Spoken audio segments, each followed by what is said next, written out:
Le paysage politique béninois est en pleine effervescence à l'approche de l'élection présidentielle de 2026 en République du Bénin. Alors que les alliances et repositionnements stratégiques se multiplient, un événement vient capter l'attention.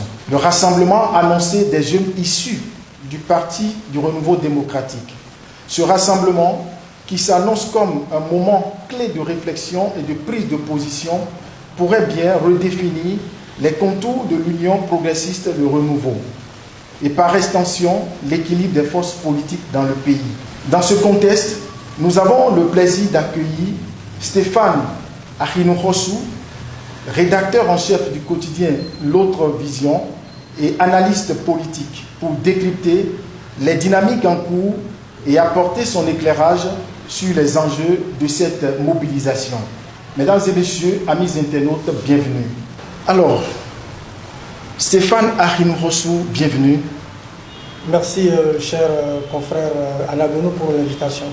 Comment allez-vous? Dieu nous porte. D'accord. Alors, quelle est votre appréciation de l'ambiance politique qui prévaut dans le pays à 5 mois du dépôt des candidatures de l'élection présidentielle de 2026 au Bénin? Merci pour la question. C'est vrai que quand on veut être un peu passéiste, et si on veut comparer ce qui se fait aujourd'hui à ce qui se faisait, on peut penser que l'ambiance est un peu calme, mais ce n'est pas le cas, à mon avis, parce que au niveau des différentes formations politiques, il se note quand même un certain activisme politique, parce qu'on constate des rencontres, des rencontres d'échange, des rencontres de mobilisation de la troupe, des rencontres d'installation des cellules au niveau de la base, des différentes formations politiques. On le constate aussi bien au niveau de la majorité présidentielle que de l'opposition. Je veux nommer l'Union progressiste, le Renouveau, le BR et le parti Les Démocrates. C'est vrai que certains peuvent se demander, mais qu'on est à quelques mois des élections, c'est vrai, la dynamique en cours voudrait que les partis politiques se donnent le moyen nécessaire pour avoir les candidats qu'il faut pour affronter les joutes électorales qui se profilent à l'horizon, parce que 2026 c'est une année majeure, 3 élections, ce n'est pas petit, il faut avoir des candidats consensuels dans l'un comme dans l'autre camp, et tout ça, ça justifie tout ce qui se passe aujourd'hui. D'une manière ou d'une autre, le délai fixé par la Sénat n'est pas passé, on attend, et je pense que les partis politiques sortiront de leur mutisme. Alors, quelle lecture faites-vous donc du rapprochement entre l'ancien président de la République, Thomas Boni Yayi, et l'ancien président de l'Assemblée nationale, Maître Adrien Mbedji, qui n'est pas une personnalité des moindres? Écoutez, ce n'est pas pour la première fois que ces deux personnalités-là se rapprochent. Aujourd'hui, si ce rapprochement-là semble susciter assez de polémiques, c'est peut-être la position actuelle du président Mbedji. Et il faut relever que le président Mbedji est dans une posture qui peut-être peut ne pas être comprise par beaucoup. Mais il faut dire que son discours qu'il tient actuellement, qui est aux antipodes du parti auquel il appartient, mais qui, curieusement, semble être proche du discours du président, de l'ancien président Thomas Boni Yayi, peut amener l'ancien président Thomas Boni Yayi à tirer sur les ficelles pour l'amener, n'est-ce pas, donc, vers lui, parce qu'on est en politique, et en politique, c'est l'addition, ce n'est pas la soustraction. Donc, ce rapprochement, je trouve que ce n'est pas inédit, même si politiquement, ce n'est pas anodin. La grosse question qu'on peut se poser, c'est de savoir si Maître Adrien Mbedji, d'une manière, n'est pas en train de vendre une coquille vide au président Thomas Boni Yayi à cause de sa position actuelle et de la position de sa formation politique. Est-ce que ce rapprochement voudra dire qu'il peut apporter substantiellement quelque chose à Boni Yayi, ou bien c'est un rapprochement de personne à personne? Alors, il est annoncé un grand rassemblement des jeunes de l'ex-PRD, au terme duquel des recommandations seront faites. La plus crainte est celle du retrait du PRD, de l'UPR, le Renouveau, lequel PRD pourrait donc retrouver son autonomie en tant que parti politique à part entière. Quelle analyse faites-vous de cette situation et de l'avenir de l'UP Le Renouveau? Déjà, il faut dire que c'est une information que nous avons apprise comme ça, un peu sur les réseaux sociaux, TikTok, YouTube, etc. Mais une information qui a été confirmée par un ancien militant du PRD, M. Eloge Siamassa Lézimé, qui, au cours d'une sortie médiatique, a confirmé in extenso que très prochainement, ces jeunes-là sortiront. C'est vrai que cette sortie peut susciter plusieurs analyses, à mon sens. La première, c'est de savoir si le président du parti PRD, Maître Adrien Mbidji, oui, d'accord, si Maître Adrien Mbidji et son état-major ne sont pas en train de jouer à une politique mi-figue, mi-raisin. Parce qu'aujourd'hui, l'annonce de ce rassemblement est une suite logique de tout ce qui se trame et tout ce qui se fait par l'état-major du PRD. Aujourd'hui, ne soyons pas dupes et il faut dire les choses telles qu'elles sont. Est-ce qu'aujourd'hui, il ne serait pas bien que les barons du PRD prennent leurs responsabilités en allant au-devant de la scène, au lieu, n'est-ce pas, donc, de rester derrière et de s'adonner à une certaine manipulation de ces jeunes-là qui, en réalité, ne sont, à mon sens, que des cobayes. Il faut à ce niveau-là déjà relever 2 ou 3 désinformations. Toujours par rapport à la même personne que j'ai précédemment citée, qui a, lors de cette sortie-là, affirmé que l'UP, le Renouveau, n'aurait pas un acte de naissance. Je trouve que quand on est dans un pays comme le nôtre et qu'on veut faire une certaine affirmation, il faut être juste. L'information est disponible et tous ceux qui veulent l'avoir peuvent l'avoir là où elle se trouve. Vous savez, un parti comme l'Union progressiste, le Renouveau, ne peut pas exister sans avoir un acte de naissance. Absolument. Le dire, c'est ne pas être sérieux. La preuve. Aujourd'hui, auprès des structures compétentes, d'accord, quand vous m'avez invité, j'ai essayé de mener quelques investigations et j'ai compris, n'est-ce pas, donc qu'au niveau de ces structures-là, il y a bel et bien un acte de naissance.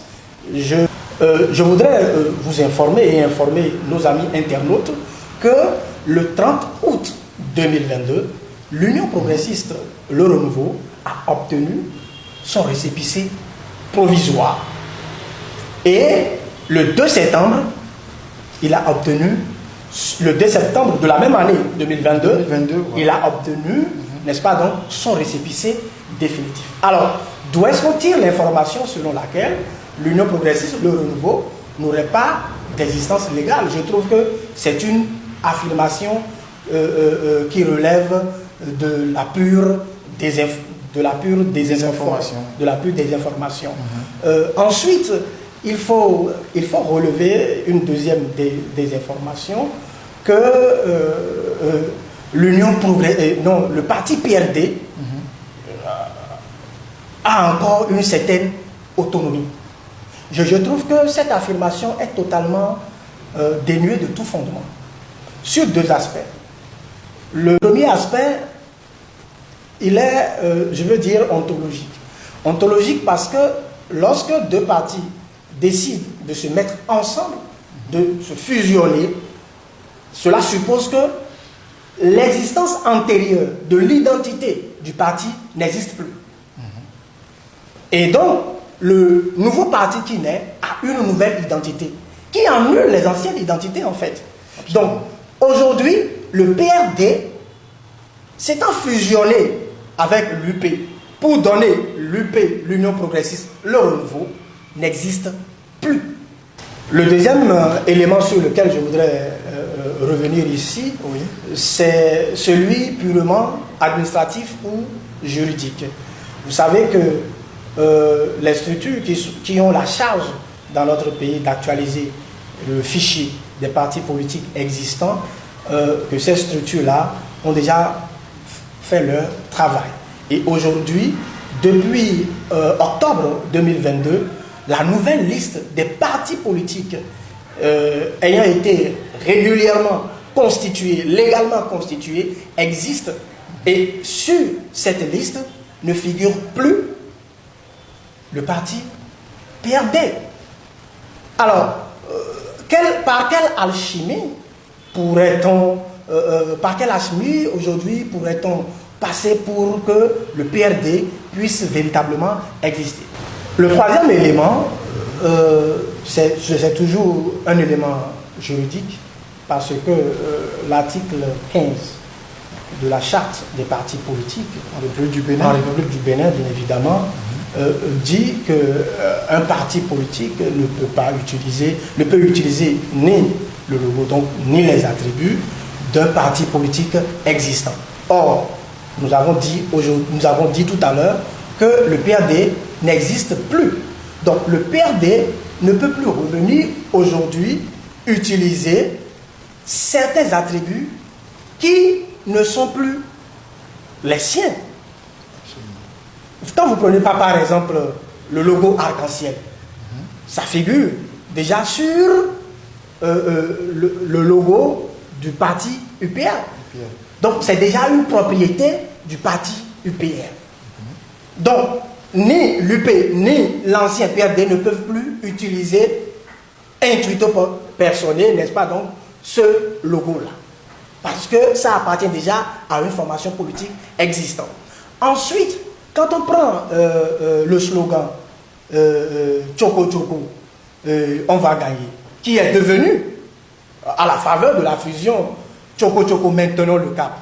Si le PRD, avec cette allure que nous voyons là, veut redevenir PRD, pourra-t-il encore utiliser ce slogan? Non, parce que ça appartient à une autre formation politique qui est aujourd'hui l'Union progressiste, le renouveau. Donc, il faut, l'un dans l'autre, il faut dire aujourd'hui qu'il faut que les responsables de l'ancienne formation politique PRD soient suffisamment conséquentes et soient suffisamment responsables. Que veut-il faire? Où est-ce qu'il veut aller? S'il veut sortir de l'UPR, qu'il le fasse, mais qu'il le fasse tout en sachant que les anciens attributs qui étaient le leur n'existent plus, ou du moins ne leur appartiennent plus, parce que ça appartient déjà désormais à une formation politique qui existe déjà. Donc il faut dire aujourd'hui que ce rassemblement, c'est vrai, ça pourra créer une forme de confusion dans la tête des populations, mais il faut que les uns et les autres soient suffisamment rassurés sur un fait, que le PRD n'existe plus et que l'UPR seul a l'authenticité ou à l'exclusivité, n'est-ce pas, donc, du logo arc-en-ciel et du slogan Tchoko Tchoko, maintenant le cap. Alors Stéphane Arinrossou, les minutes imparties à cette tranche tirent pratiquement à leur fin. Et avant de vous laisser, vous avez certainement un mot de fin? Mon mot de fin sur le sujet que nous avons abordé, c'est d'appeler les acteurs politiques béninois à plus de responsabilité, de ne pas chercher à semer le trouble et la confusion dans la tête, n'est-ce pas, donc, des Béninois, parce que quand on veut faire un choix politique, il faut pouvoir le faire et l'assumer du début jusqu'à la fin, et non rester derrière pour tirer sur des ficelles qui, in fine, ne serviront à rien. Mesdames et messieurs, amis internautes, ce sera tout donc pour cette tranche de décryptage. Merci de nous avoir suivis et à très bientôt pour un autre numéro.